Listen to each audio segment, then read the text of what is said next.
Friends last வீடியோல எள்ளெல்லாம் கலைக்க முடியாம மழை வர மாரி இருக்கு அப்படின்னு சொல்லியிருந்தோம்ல. மழை தாங்க வந்துடுச்சு. The next day. இன்னைக்கு காலையிலே வெயில் வேற சுள்ளுன்னு அடிக்க ஆரம்பிச்சுடுச்சுங்களா. இது போதும்டா சாமி அப்படின்னு நினைச்சுக்கிட்டு இருக்கிற தார்ப்பாய் எல்லாத்தையுமே நல்லா விரிச்சு போட்டு நம்மளுடைய எள்ளுக்காய் எல்லாத்தையுமே காய வைக்க ஆரம்பிச்சுட்டோங்க. நேத்து வேற காய வைக்கலான்னு வந்து கடைசியில காய வைக்காம முடியாம போச்சா.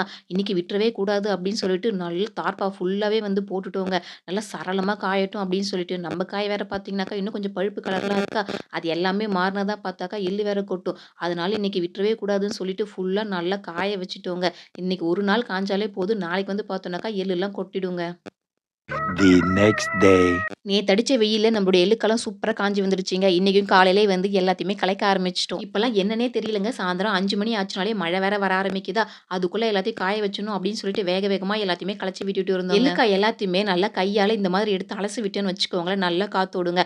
காத்தோடுச்சுனாலே போதுங்க, சீக்கிரமா காஞ்சு நம்மளுடைய எள்ளுமே கொட்ட ஆரம்பிச்சுடும். அதனால தான் இந்த மாதிரி பண்ணிட்டு இருக்காங்கங்க. தார்ப்பாயில எங்கெங்கெல்லாம் கும்பலா இருக்கோ அது எல்லாத்தையுமே எடுத்துட்டு போயிட்டு எங்க இல்லையோ அங்க பார்த்து நல்லா காய வச்சுட்டு இருந்தாங்க எங்க மாமனாரு. என் கணவரும் மாமனாரும் ஒரு இடம் விடாம இருக்கிற எல்லா எள்ளுக்காயுமே நல்லா கையால அலசி விட்டுட்டே வந்தாங்கங்க.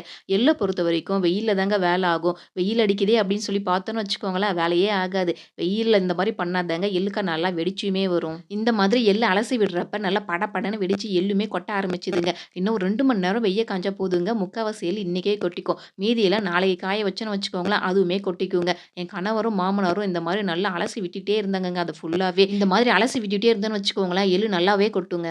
2 days later.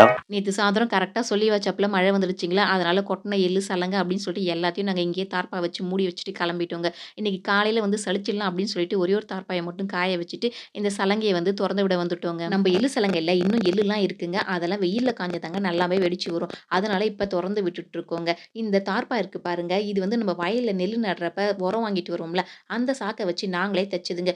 எத்தன தார்ப்பா தாங்க நாங்களும் காசு குடுத்து வாங்குறது, எவ்வளோ வாங்குனாலும் அது வேற கிழிஞ்சு போகுதா, அதனால இப்ப இந்த மாரி ரெடி பண்ணியிருக்கோங்க. இது ஃபுல்லாவே தொறந்து விட்டுட்டு சுத்தி வந்து பார்த்தோம்னாக்கா, கல்லுமே வச்சுட்டோங்க.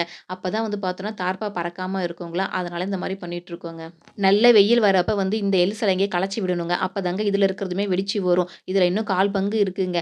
நேத்து கொட்டுனது எல்லாத்தையுமே வந்து பார்த்தோம்னாக்கா, இந்த தார்ப்பாயில வச்சு மூடிட்டு கிளம்பிட்டோம்ல, அத தாங்க இப்ப நாங்க எடுத்துட்டு இருக்கோம். இத வந்து பார்த்தோம்னு வச்சுக்கோங்களேன், நெறைய தூசு, தும்புலாம் இருக்குங்க. இத எடுத்துட்டு போயிட்டு நல்லா தூத்தணும், புடைக்கணும், சலிக்கணும். இவ்ளோ வேலை இருக்குங்களா, சரி இது இங்க பண்ண முடியாது அப்படின்னு சொல்லிட்டு கொட்டாய்க்கா எடுத்துட்டு போலாம் அப்படின்னு சொல்லிட்டு தாங்க இப்ப சாக்குல வச்சு மூட்டை புடிச்சிட்டு இருக்கோம். இந்த இடத்துலயே நம்மளால சலிக்க முடியாதுங்க. இங்க வெயில் அதிகமா இருக்குமா, சலிச்சா ரொம்ப கஷ்டமா இருக்கும்னு சொல்லிட்டு கொட்டாய்க்கா தூக்கிட்டு போறோங்க.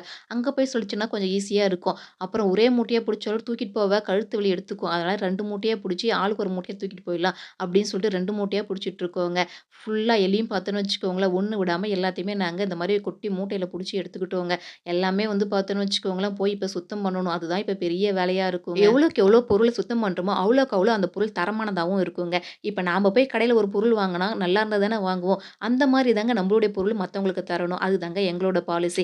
எங்க மூட்டை புடிச்சு வச்சிருந்த எள் எல்லாத்தையுமே நாங்க கொட்டாய்க்குமே எடுத்துட்டு போக ஆரம்பிச்சுட்டோங்க. ஃபர்ஸ்ட்டு என் கணவர் ஒரு மூட்டைய கொண்டு போய் வச்சுட்டுமே வந்துட்டாரு. இன்னொரு மூட்டைய எங்க மாமனார் எடுத்துக்கிட்டாருங்க. தார்ப்பாலாம் ஆல்ரெடி ரெடியா மடிச்சு வச்சிருந்தோமா, அதையும் கணவர் எடுத்துக்கிட்டாரு. அந்த மிச்ச சொச்சம் இருந்தத நானும் எடுத்துக்கிட்டு, நாங்க 3 பேரும் இப்ப எங்க கொட்டாய நோக்கி கிளம்பிட்டோங்க. கொட்டாயில போய் தாங்க மீதி இருக்கிற வேலை எல்லாத்தையுமே செய்ய போறோம். திடீர்னு மழை கிழ வந்துச்சுன்னு வச்சுக்கோங்களேன், அவ்வளோதாங்க. இங்கருந்து அவ்வளோ தூரம் எல்லாத்தையும் தூக்கிட்டு ஓட முடியாதா, அதனால நம்ம கொட்டா பக்கத்திலேயே போய் எல்லாத்தையும் செய்யலாம். மழை வந்தாலும் பார்த்துக்கலாம், சேஃப்டி பண்ணிக்கலாம் அப்படின்னு சொல்லிட்டு தாங்க இங்கே வந்துட்டோம். தார்ப்பாயில எல்லா மூட்டையும் எடுத்துட்டு வந்து அடுக்க ஆரம்பிச்சுட்டோங்க. இப்ப இது எல்லாத்தையுமே நாங்க கிளீன் பண்ணி ஆகணுங்க. என் கணவர், என் மாமனார் 2 பேரும் வந்து பார்த்தீங்கன்னு வச்சுக்கோங்களேன், எக்ஸ்ட்ரீம் டயர்ட்ல இருந்தாங்கங்க. வெயில் வேற அதிகமா இருக்கா, வேர்த்து வேற கொட்டிக்கிட்டே இருக்கு. ஆனா இந்த வேலைய வெயில்ல தாங்க செஞ்சாகணும். என்னங்க பண்றது? அவ்ளோ கஷ்டப்பட்டாங்க 2 பேரும். வேலைக்கு ஆளுன்றதே சுத்தமா வரமாட்டேங்கிறாங்க. இப்படியே போனா நாங்கலாம் என்னதான் பண்ண போறோம்னே தெரியலங்க. அப்படியே நம்ம எடுத்துட்டு வந்த மூட்டை எல்லாத்தையுமே ஒண்ணு ஒண்ணா அவுத்து கொட்ட ஆரம்பிச்சுட்டோங்க.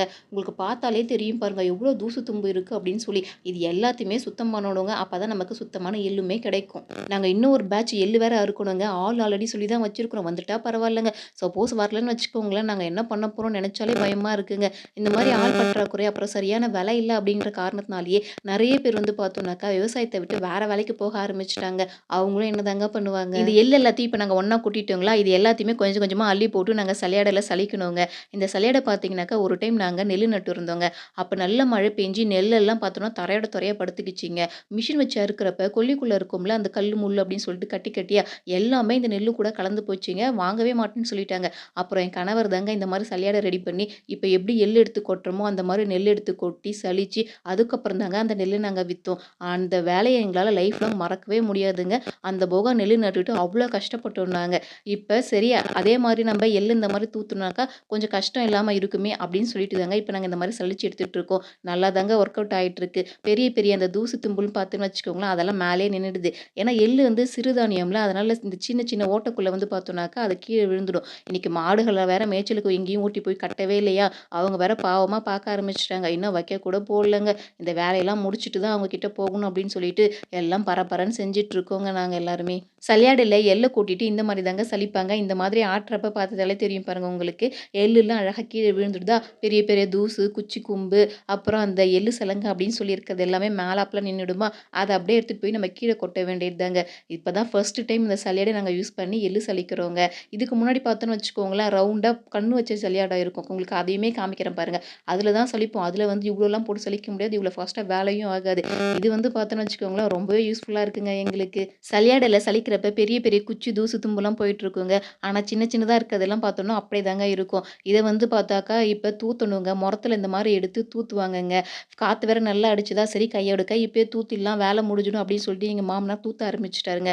இந்த மாதிரி தூத்துறப்ப நமக்கு எள்ளு மட்டும் பார்த்தோன்னு வச்சுக்கோங்களேன், அப்படியே கீழ கரெக்ட்டா விழுந்துடும். அந்த சின்ன சின்ன தூசு தும்புலாம் அடிக்கிற காத்துல அப்பால போய் விழுந்துடுங்க. இந்த மாரி தாங்க தூத்துவாங்க கிராமத்துலலாம்.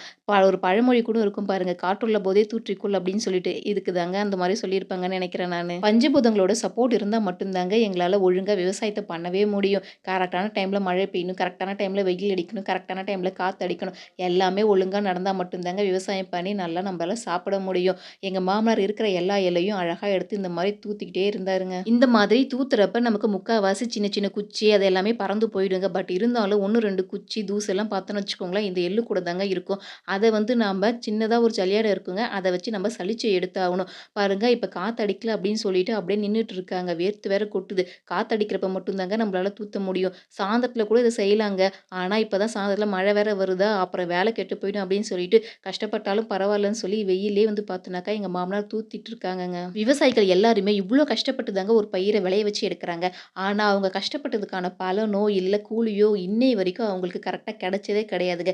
இது என்னைக்கு தான் மாறும் அப்படிங்கிறதும் தெரியலங்க. எங்க மாமனார் எள்ளு தூத்துற கேப்ல என் கணவர் காலையில ஓப்பன் பண்ணி வச்சோம்ல எள்ளு சலங்க, அது எல்லாத்தையும் நான் போய் கலச்சிட்டு வந்துடுறேன். அப்பதான் அடிக்கிற வெயில்ல எள்ளுலாம் வெடிச்சு வரும் அப்படின்னு சொல்லி அவரு அங்க போய் கலைக்க ஆரம்பிச்சுட்டாருங்க. எங்க மாமனார் எங்க தூத்திக்கிட்டே இருந்தாருங்களா, நான் போயிட்டு வேற என்ன பேசுறது? எங்க மாமனார் தூத்தி முடிக்கிறதுக்குள்ள என் கணவர் எல்லா வேலையும் முடிச்சுட்டு வந்துட்டாருங்க. இப்ப தூத்துற எள்ள நம்ம அப்படியே கையோட கை சலிச்சு வச்சிடலாம் அப்படின்னு சொல்லி தாங்க பார்த்தாங்க. ஆனா சுத்தமா முடியலங்க அவங்களால. அப்படியே வெயில் ஸ்ட்ரா போட்டு உரியிற மாதிரி உடம்புலேருந்து வேர்த்து கொட்டிக்கிட்டே இருக்குங்க. எங்க மாமனார் சட்டைய பார்த்தாலே உங்களுக்கு தெரியும் பாருங்க. இன்னைக்கு தேவையில்ல, இன்னைக்கு இதோட போதும், நம்ம நாளைக்கு சலிச்சுக்கலாம் அப்படின்னு சொல்லிட்டு இருக்கிற எள்ளு எல்லாத்தையும் மூட்டை பிடிக்க ஆரம்பிச்சுட்டாங்கங்க. பார்க்கறதுக்கு அப்படியே சுத்தமா இருக்கிற மாரி தாங்க தெரியும். ஆனா இதுலயுமே சின்ன சின்ன தூசி தும்புலாம் இருக்கும். அதெல்லாம் அந்த சலியட வச்சு சலிச்சோன்னு வச்சுக்கோங்களேன், எல்லாமே கொட்டிக்கும். இதோ இப்ப எங்க மாமனார் வச்சிருக்காரு பாருங்க, அதுதாங்க அந்த சலியாட. இதுவே தண்ணி இருந்து நாங்க பயிர் வச்சிருந்தோம்னு வச்சுக்கோங்களேன், மகசூல் நல்லாவே வந்திருக்குங்க. தண்ணி இல்லாம ஏதோ இது வந்ததே போதும்டா கடவுளே! அப்படின்னு சொல்லி பேசிக்கிட்டு நாங்க எல்லாத்தையுமே எடுத்து வைக்க ஆரம்பிச்சுட்டோங்க. எங்க மாமனார் கூட்டுறாரு பாருங்க தூசு திம்பு. அத வந்து பார்த்தோம்னாக்கா மறுபடியும் இன்னொரு தடவ சலிக்கணுங்க. அதெல்லாம் நாளைக்கு பார்த்துக்கலாம் அப்படின்னு சொல்லிட்டுங்க பாருங்க, எள்ளு எப்படி இருக்கு அப்படின்னு சொல்லிட்டு. சூப்பரா இருக்குல்ல. சலிச்சு எடுத்தோன்னு வச்சுக்கோங்களேன், இன்னும் சூப்பரா இருக்குங்க. இந்த எள்ளுலேருந்து தாங்க நம்ம வீட்டுக்கு தேவையான எண்ணெய்க்கு, அதுக்கப்புறம் அடுத்த வருஷத்துக்கு தேவையான விதைக்குன்னு சொல்லிட்டு எல்லாமே ஸ்டாக் எடுத்து வைக்கணும். எள்ளெல்லாம் சலிச்சுட்டு ஒரு காய்ச்சல் காய வச்சுட்டோம்னு வச்சுக்கோங்களேன், அவ்வளோதாங்க. அதுக்கப்புறம் நம்ம எடுத்துட்டு போயிட்டு விக்க வேண்டியது தாங்க. எள்ளெல்லாம் ஒரு எள்ளு கூட அப்படி இப்படி போவாம ஃபுல்லா தொடப்பத்த வச்சு பெருக்கி நாங்க கூட்டி வாரிட்டு இருக்கோங்க. நாங்க இந்த தடவ திண்டிவனம் 4 அப்படிங்கிற ரகத்த தாங்க பயிர் வச்சோம். பரவாயில்லங்க. இது கொஞ்சம் காய்ச்சல தாங்கியே வளருது.